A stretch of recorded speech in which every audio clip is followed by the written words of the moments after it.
Монгол Улсын их хурлын 2025 оны хаврын ээлж чуулган энэ 7 хоногийн даваа гараг буюу 3 дугаар сарын 17-нд эхэллээ. Гэрвэл хөдөлмөр нийгэм хамгааллын яамнаас боловсруулж байгаа салбарын тулгуур хуулийн төслүүдийг өргөн барьж тогтолцооны шинжилгээг бодитоогоор хэрэгжүүлэхээр зорьж байна.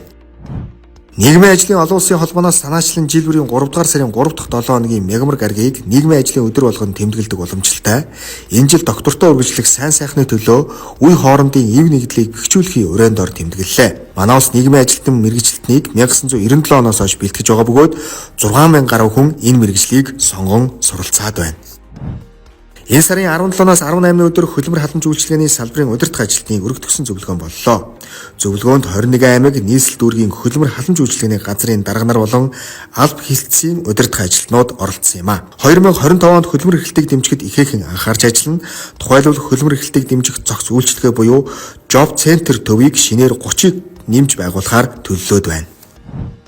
Нэгдсэн үндэсний байгууллагын эмэгтэйчүүдийн аж байдлын комиссийн 69 дугаар чуулган боллоо. 1995 онд охид эмэгтэйчүүдийн хүч хэрхлэлийг дасан зогсоох зорилгын хүрээнд дэлхийн улс орнууд бүгд найрамд Хятад ард улсын Бээжин хотноо Бээжингийн тунхаглал үйл ажиллагааны хөтөлбөрийг баталсан. Энэ хөтөлбөрийн үр дүн амжилт цаашд авч хэрэгжүүлэх арга хэмжээний талаар 69 дугаар чуулганаар хэлэлцсэн юм а.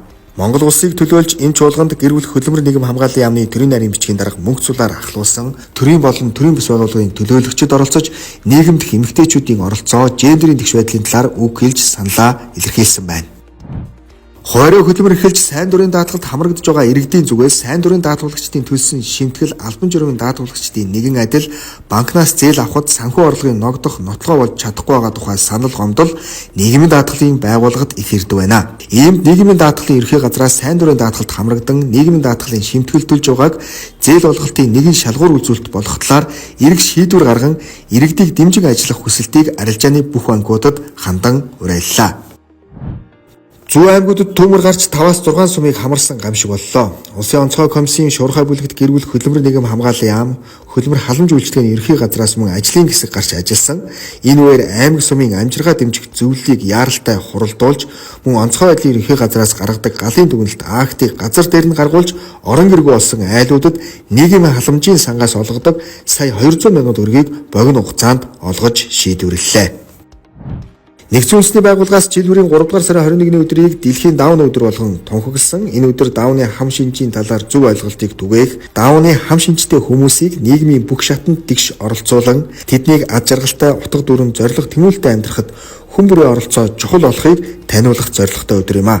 Монгол улсад 14609 хөгжлийн бэрхшээлтэй хүүхэд байгаагаас Дауны синдромтой тэгээс 18 насны 663 хүүхэд байгаа нь хөгжлийн бэрхшээлтэй хүүхдүүдийн 4.5% юм. Гэр бүл хөдөлмөр нийгэм хамгааллын яам хөгжлийн бэрхшээлтэй иргэн хүүхдэд чиглэсэн хууль эрх зүйн орчныг сайжруулах, нийгмийн хамгааллын үйлчилгээний чанар хүртээмжийг нэмэгдүүлэхэд чиглэсэн арга хэмжээг авч хэрэгжүүлж байна. Нийгмийн даатгалын үндэсний зөвлөлийн даатгуулагчийн төлөөлсөн гишүүнийг томилохтой холбогдуулан Монгол Улсын их хурлын нийгмийн бодлогын байнгын орооноос нэр дэвшигчийн сонсголыг 2025 оны 4-р сарын 7-ны өдөр төрийн ордны их эзэн Чингис хааны танхимд зохион байгуулахаар болсон байна.